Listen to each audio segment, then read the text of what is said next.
Dicus Aceh dan para kasih maupun Satgas yang baik di Intel maupun di Dicus dan rekan-rekan atau yang hadir pada ini pengendali koordinator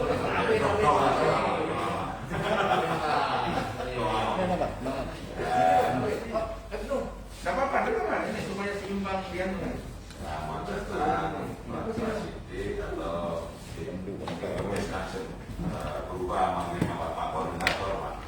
Nah ini belum pengemis, terima kasih Sidik ya.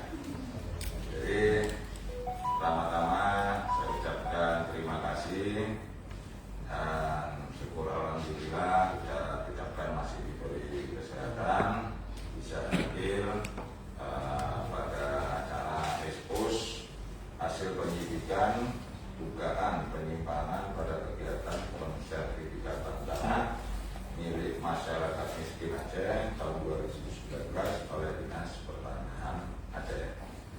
Jadi saya buka Pak secara singkatnya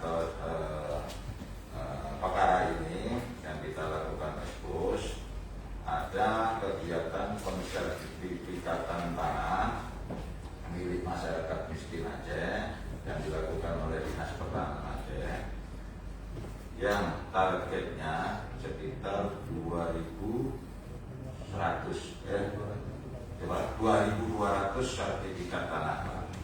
Tapi pelaksanaannya hanya dikerjakan atau terbit sertifikat itu 1.133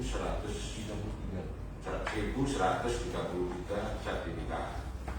Dana yang dianggarkan sebanyak 2,7 miliar untuk 2.200 sertifikat. Tapi pelaksanaannya hanya 1.133. Dana 2,7 M itu habis Pak. Jadi kita beranggapan ada unsur melawan hukum dan unsur kerugian negara.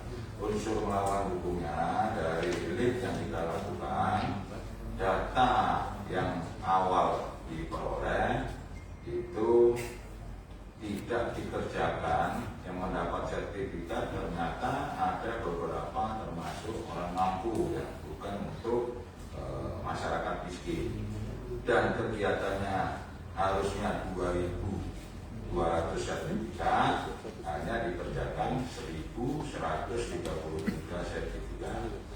Jadi kita mengusulkan di sini bahwa ada unsur melawan hukum dan kerugian keuangan negaranya hampir setengah dari